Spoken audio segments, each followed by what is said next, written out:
way of putting that. Well said. And also, I wanted to see, with the 2020 Olympics coming up, what does the softball being in the 2020 Olympics, what does that do for you? As a fan, as a former USA teammate, and what do you think it does for the sport?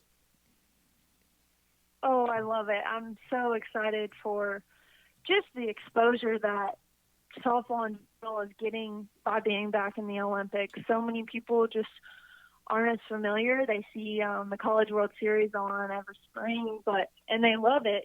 People love watching it, and I think it's awesome that this year USA softball is able to get in the spotlight some, and I'm just very happy for some of my past teammates that are able to be on that team and represent, the whole United States. It's pretty incredible, and I'm excited to see softball continue to grow throughout this next year. Now let's dive in a little bit to becoming a pro and joining Scrapyard Fast Pitch. Talk us through a little bit of that journey. We've had some of the players talk about being on a road trip in college and they got drafted, and coaches took phones away. Some pretty exciting things. How did you find out that you were going to be playing professionally? Oh, for sure. It was my senior year when the draft comes out, and we weren't really sure what was going to happen. We had an idea that okay, it's possible. People are aware. I was on Team USA the year before, so my name was out there at that point. And I was just hoping, this is a great opportunity. If I get drafted, I'm definitely going to continue playing. And thankfully, it happened. My teammates and I went to dinner, and we're all watching the selection show, and I was super excited that Scrapyard called my name. Now, since becoming a pro, what has been the biggest change for you, the biggest adjustment to be made, whether it be a good thing, a bad thing, something you weren't expecting, just going from that collegiate level to pro? Yeah, I think there's a whole nother standard out there when you become a professional. You have coaches in the summer, but they're not holding your hand through every workout. They're not telling you need to hit 5 times a week, you need to throw this time. So a lot of the training is on your own. And I think I've handled it pretty well and kept up, but it is a struggle because it's your own motivation. And you have to find your own gym time. You have to find your own hitting time. You have to search for people to throw to you.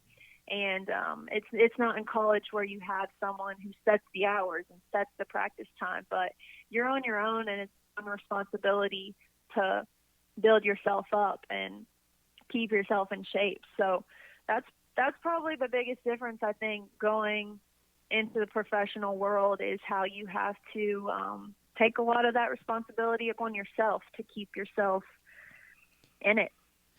One thing I love watching, whether it's, softball or if it's in the major leagues for baseball, I love watching when a rookie comes in and then you can tell they have this bond with a veteran.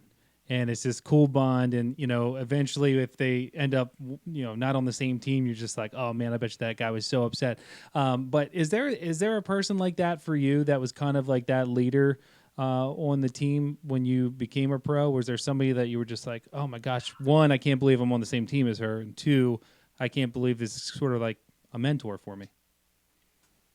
For sure. I think that first year into the league, there were several people that I looked up to, like, wow, they've been in the league a long time. Monica Abbott was the pitcher on our team, and she's been playing pro for a long time. She's been playing in Japan for a long time. She's the most feared pitcher in the world, I think. And being able to see her keep herself in incredible shape and how she goes about her everyday training and everything is pretty incredible to look at. And then I had other people like Narissa Myers and Sam Fisher, who are just awesome older players in the game who continue to be a great example for everyone else. And then I've really enjoyed getting to learn from Amanda Chittister. She's just someone who is such a learner of the game herself, and being around her, just the passion she has for the game is contagious, and gives me confidence, and has been able to, make an impact in my life by just how she approaches the sport. Now, Sam Fisher is probably one of the funnest people we've ever spoke to, honestly. She's got to be an incredible For teammate. sure. I can't imagine spending, bus rides and dugouts with her. That would be probably one of the highlights of the week every time you get to do it. Oh, absolutely. She's pretty entertaining. Scrapyard had a very, it was a different schedule than normal, but it was a very competitive one with all these teams gearing up for the Olympics coming up. What was that like this summer? Playing against, almost every one of the games you obviously had was Olympic caliber pitching that you were facing.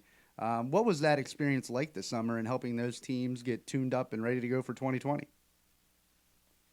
Oh, it was such a privilege. Those athletes are the best of the best, and just being on the field with them and being able to help them in any way prepare for something even bigger is incredible. And I was super thankful that Scrapyard was able to have a part in that, and hopefully continue to have a part in that. But it's a great experience, and every game you're like, okay, you can't take a game off. You see Monica Abbott one game, you see Rachel Garcia the next, you see Dallas Escobedo the next, and it's every game you're challenged, and it's really fun because for us, we're out there playing our hardest, and we want to win just as much because we want to make them better too, and Right. It's a really fun time. I bet it's probably a blast.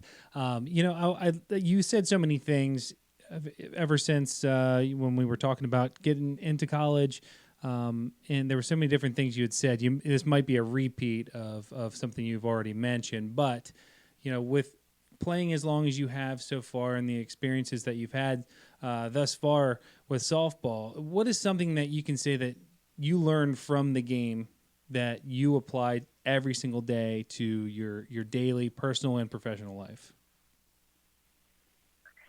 I think that has to go a lot with the bigger picture, and how, throughout my career and throughout softball in general, at the beginning it was about having success and getting those accolades and having those goals. But when it got down to it